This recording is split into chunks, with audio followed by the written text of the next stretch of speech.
You can now catch up with episodes of Johnny Sexton's World on Spreaker.com, Amazon Music, Google Podcasts, Apple Podcasts, Spotify, iHeartRadio, CastBox, Deezer, Podcast Addict, and Podchaser. Download past and current episodes whenever you like. Sell crazy someplace else. We're all stocked up here. On tape from Radio City in Florida, it's Johnny Sexton's World featuring Johnny Sexton. You're a goddamn disgrace! What would you like? History? Politics? Current events? Erotica? We've got it all for you on Johnny Sexton's World.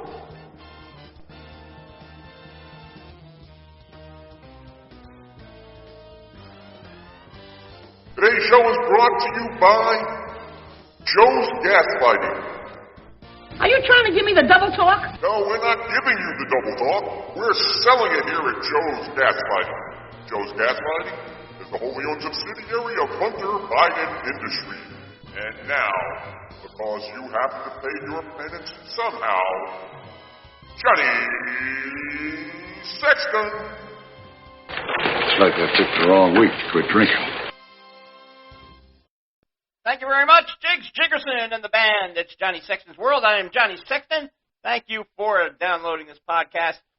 Man, oh man, I promise you today on this show, we will not talk that much about Afghanistan. I want to devote at least part of one show to not talking about it.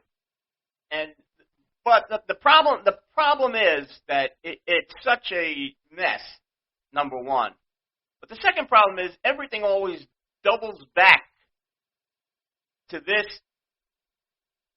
administration, to what is going on now, whether you go out and put gas in your car, whether you want to go, maybe even Broadway opened up tonight in New York.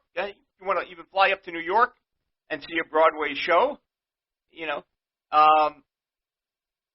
Even something as minimal as going to the food store, the supermarket, you know. I'm a single guy, okay, and I shop, but I shop once every 2 weeks, and you know, I'm a big guy. Let's get it out there. Everyone who knows me knows I'm a big guy. My weight fluctuates off and on somewhere between 240 and 300 sometimes, but we fluctuate in that span always, and it doesn't come from just standing there around. It comes from a love of food sometimes. So I do have a healthy appetite. But my food bill for one person should not be what it is. There's no way possible. I went to the store today. I really didn't get a lot of stuff. I didn't fill up the cart. I mean, you could still see the bottom of the cart with what I put in it. I filled up part of the seat. Yes, the seat, that's there. But the bill came to $108. $108. I don't know what I bought that could basically be that much money. 2 rolls of paper towels. 2 rolls. $3.37. 1 4-pack roll of Scott's toilet paper. Scott's, because I got to tell you, I won't use that Charmin or the real soft stuff. I think, the stuff that feels like you're wiping yourself with a pillow. I don't like using that stuff. I'd rather sleep on the pillow than wipe myself with it. I don't like stuff being mushed around up in there. I use Scott's, the good hard stuff, 1-ply, basically like sandpaper. I've been using it probably my whole life. I don't know, but I like the feel of it. So I buy that. 4 rolls, 4 for $3. That's $1 a roll. Unbelievable. Now, so right there, we're talking about $8. $8 for to keep the house basically clean and keep myself a little clean. $8. How long does that last? It lasts me a pretty good long time, except the paper towels don't really last that long. But the toilet paper lasts because I'm not home half the time. So put that aside. So that leaves $100. One Angus New York strip steak. Strip sirloin. I used to buy a nice ribeye for myself each week. And a nice ribeye would cost $7 back last year, 2 years ago. You know what a nice ribeye costs now? Somewhere between $17 and $20. Between $17 and $20 for one ribeye steak. 1 pound, basically. 1 pound. The goddamn New York strip cost me $12. I think it was $12.87. $12.87 to buy one little piece of meat. How do poor people, which quickly becoming one of, how do they survive? How do those people survive? I don't understand it. So then I go and I say, well, let me buy some chicken. And they have the chicken breast and a big pack. A nice big pack of chicken breasts. I guess you get 6, 7, 8 breasts in the thing, right? You know, skinless, boneless chicken breasts. Used to be a great buy. I mean, it was the most expensive part of the chicken always, but used to be a pretty good buy. Used to be able to pick up those for, $5, $6. $9.99, and I'm negotiating price with the price label. I'm looking, well, that's $9.99. I could do this one for $9.63. I could do that one for $10.89. But I think I really do think I took the one at $9.63, just because it's a 30-cent difference. Ridiculous. I don't get it. I don't understand how this pricing got so out of hand. And then you've got to look for stuff when you look. I mean, some of the stores don't have things. Take the case of Publix this past week. Publix supermarkets, one of the largest supermarket chains in the United States. Definitely the largest on the East Coast. Stores in Florida, Georgia, North Carolina, South Carolina. Really, because they got, I would think that they got 3 stores for every town, at least in the state of Florida. So anyway, I go in there, and I'm just knocking around. I'm in the deli department, and they have a soda fountain there. And there's a sign on the soda fountain. It's out of order.